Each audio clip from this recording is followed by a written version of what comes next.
At 4:19 a.m. in Minnesota, the campus sat in darkness, quiet on the surface. But underneath it, something dangerous was already moving. A narcotics network built on heroin, fentanyl, cash, and fear operating before dawn, with movement traced through the district tied to Congresswoman Omar. And what looked like a normal university space was actually a At 4:19 a.m., the city system of slept, drugs and but money. the threat did Because not. while the city Federal slept, analysts the had threat traced a didn't. narcotics And network federal moving through analysts the had corridor already tied to traced Congresswoman suspicious Ilhan late-night Omar's activity, district. cash drops, and encrypted late-night messages movements, and connected to encrypted heroin messages and linked to fentanyl heroin flowing and through that fentanyl. corridor. The viral Proof threat that this wasn't noise noise anymore. or rumor It was anymore, proof the but network a was network already in motion. If you believe Around the investigators, same time, Ilhan Omar publicly stated that one of her relatives had been confronted by ICE agents in Minnesota. But that moment was only one piece of a much larger chain of events that had started after a viral social media video posted by a Somali student named Hassan Mohammed. I actually heard you guys pulled up to Otana, the big O. And you pulled up when I was not there? Yo, so puss ass boy. You gonna get popped next time I see you at. Bring the whole cavalry. Who didn't just vent online but calmly filmed himself saying that if ICE agents entered his neighborhood, he would hunt them down and shoot them. A threat that sounded deliberate, rehearsed, and deeply unsettling, spreading rapidly across TikTok and X, moving through private channels until it reached federal monitoring units. And at a time when threats against immigration officers had surged by more than 8,000%, including threats toward agents' homes and families, nothing like this was dismissed as empty anger. Every word was treated as potential action. And even his later apology meant nothing because the line had already been crossed, triggering the first phase of a much broader federal response. Once command approved the operation, ICE, DEA, and local police merged into a single tactical unit, with more than 30 agents assigned to locations already tied to prior investigations and unresolved warrants. And Hassan Mohammed's threat didn't create the danger, it only accelerated an operation that was already active.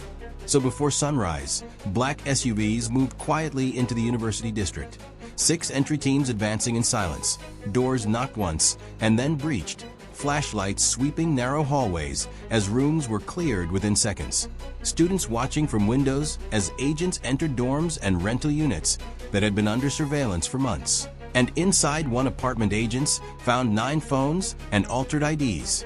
Another hid $74,000 behind a ventilation panel. And a third revealed something far more serious, a coded contact list tied to known federal narcotic suspects. And by sunrise, 14 individuals were detained, pulling the hidden campus network out of the shadows.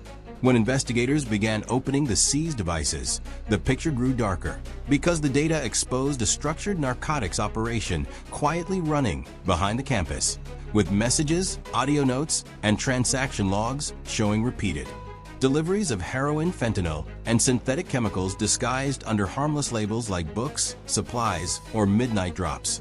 One folder holding a spreadsheet listing 58 shipments marked with symbols agents recognized as drug weights. Another phone containing photos of vacuum-sealed packages used for long-distance transport, and several notes referencing the quarry. A location appearing across multiple devices tied to late-night movement, which GPS data confirmed, showing repeated trips to an abandoned industrial zone unofficially known as the Quarry Base, long rumored as a smuggling site, and every trail led back to one name, Abdul Rahman Khalif Noor, 42, a man with prior links to interstate drug routes, whose laptop showed financial deposits exceeding $410,000 in just 6 months, far beyond any legitimate income, with messages coordinating pickup times, quantities, runners, rotating safe houses, burner phones, and detailed distribution.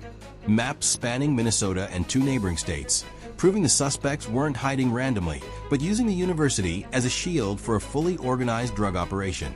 As the investigation continued, every seized phone, GPS log, and coded message pointed to the quarry. And just after 4 a.m., a convoy of unmarked SUVs moved slowly toward the forgotten industrial zone, surrounded by broken concrete, rusted fences, and an unnatural silence, where 42 federal agents took positions around. The perimeter, calm faces but tight grips, Knowing intelligence suggested weapons inside and possible cartel-level connections. And at 4:27 a.m., a drone lifted into the air, scanning the warehouse as heat signatures appeared, at least 7 people inside. One figure in the central room matching Noor's build. And after a controlled breach blew the metal door outward, teams flooded in, flashlights cutting through dust. The sour chemical smell of narcotics hanging in the air. One team clearing stacked crates and tarps, while another advanced toward the central hall under heavy shields, until 2 suspects suddenly bolted from behind pallets, ignoring commands to stop, one reaching into his jacket, forcing agents to fire beanbag rounds within seconds, ending the escape attempt and confirming that what began as a threat had exposed a deeply rooted drug network hiding in plain sight. To them, ICE was not acting recklessly at all. They believed the agency was responding to a threat with serious national security implications. And the situation escalated even more when media outlets highlighted the contradiction between Congresswoman Ilhan Omar's claims and ICE's firm denial, causing many to question the timing of her statement, asking why she spoke out precisely when agents had begun dismantling a narcotics operation that appeared partially connected to individuals moving through her district, while others pointed to past controversies involving people photographed with Omar and suggested a broader pattern of political defensiveness whenever immigration enforcement quietly intensified. Yet behind all the headlines, investigators stayed focused on their work, knowing that every press statement, every accusation, and every political argument risked drowning out the facts buried inside the seized devices, facts that showed real criminal activity like shipments, weapons, cash, and communication routes, not manufactured narratives. But the political noise still had consequences as community groups organized protests. University leaders demanded explanations, and federal agents found themselves navigating public confusion alongside an active criminal investigation. Even so, their mission stayed the same: follow the evidence, secure the community, and keep pressure on the network, though the political clash had now become part of the story, whether they liked it or not, shaping public perception as powerfully as the facts themselves. In the days after Khalif Noor's arrest, agents expected the case to slow down, but instead it accelerated as every unlocked device, translated ledger, and traced financial trail revealed new connections, making it clear the quarry base was not the beginning of the network, but the center of a web expanding quietly for years. And working from a temporary command hub in Minneapolis, analysts cross-referenced seized data with federal databases, uncovering staggering results as names in Noor's ledgers matched individuals already under DEA investigation in Wisconsin, Illinois, and Michigan. Phone numbers traced to safe houses under surveillance in multiple states, proving the network didn't just cross borders, but thrived in the gaps between jurisdictions. And agents found financial links tying Noor to 4 shell companies registered under different identities, but sharing identical digital fingerprints, moving small amounts like $3,000 here and $7,500 there to stay unnoticed. Yet over 4 years, those flows totaled more than $3.8 million, confirming this was a full-scale business model, not a side operation. And the deeper they looked, the more disturbing the structure became, as a tablet from Noor's office listed 12 secondary coordinators supplying mid-level dealers, 3 of whom vanished within minutes of a raid, their phones going dark immediately. While another name belonged to a man who traveled internationally 17 times in 2 years, raising new concerns about overseas sourcing, and agents realized how deeply the network blended into everyday life, with at least 9 runners holding jobs at community centers, grocery stores, and campus facilities, using parking lots, laundromats, and even church areas for handoffs, because simplicity made detection harder, which investigators found especially unsettling. But the most chilling discovery came from voice messages on Noor's tablet, where a voice believed to be the broker outlined plans to expand into 2 new states, speaking not of survival but growth, ending with the line, "Keep the campus clean, they won't look there," making it unmistakably clear the university was an accidental cover, but a deliberate shield where couriers could move freely under academic life and political sensitivity. And by the 7th day, task force leaders accepted a hard truth: the network was damaged, but not dead. Parts of it were still moving quietly and cautiously, waiting to see how far the investigation would go next, leaving one heavy question hanging in the air. If a network this large could hide in plain sight inside a trusted community, how many more existed elsewhere? Because this story was never just about a warehouse, a campus, or one arrest.